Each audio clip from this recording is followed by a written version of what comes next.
Hello বন্ধুরা, আসসালামু আলাইকুম। আমি আজকে একটি ডিম দিয়ে বাঁধাকপির একটি নতুন রেসিপি রান্না করে দেখাবো।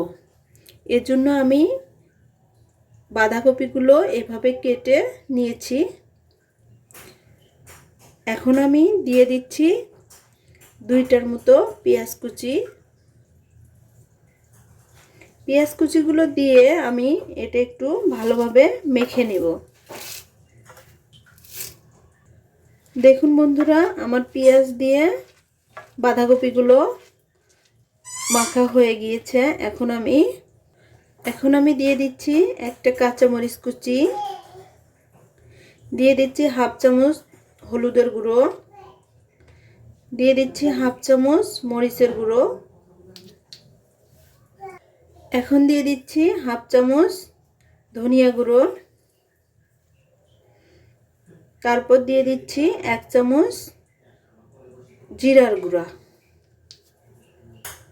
এবার দিয়ে দিচ্ছি হাফ চামচ করে আদা রসুনের পেস্ট,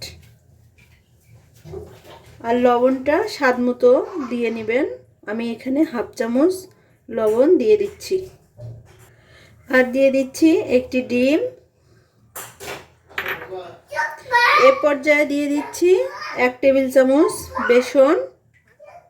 আমি এখানে 2 টেবিল চামচ বেসন দিয়ে নিলাম।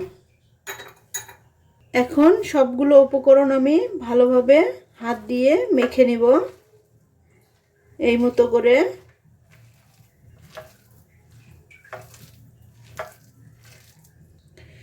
দেখুন বন্ধুরা, আমার বাঁধাকপির এই সবগুলো উপকরণ দিয়ে মাখা হয়ে গিয়েছে।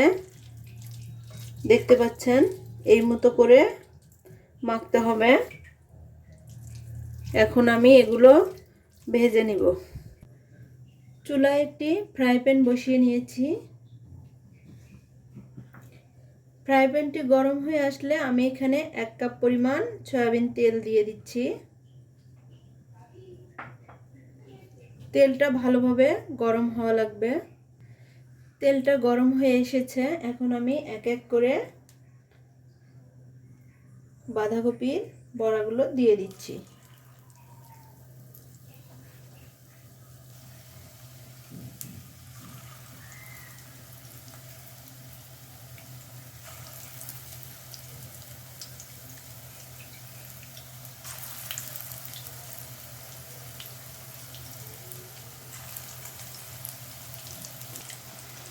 এক পাশটা হয়ে আসলে আমরা এখন এই পাশটা উল্টিয়ে দিব। 1 মিনিটের মতো ভেজে নিব। এইভাবে করে আমরা উল্টায়ে দিব।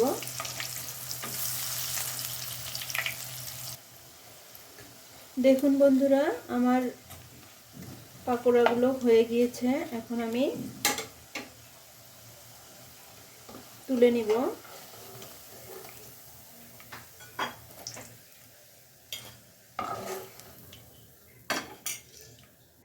এইভাবে আমি সবগুলো বড়া এক এক করে ভেজে নিব।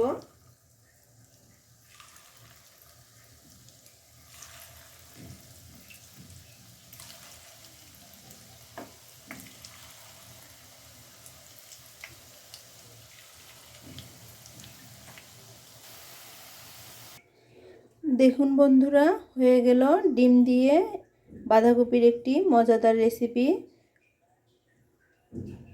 ভিডিওটি ভালো লাগলে অবশ্যই লাইক, কমেন্ট, শেয়ার করবেন এবং সাবস্ক্রাইব করবেন।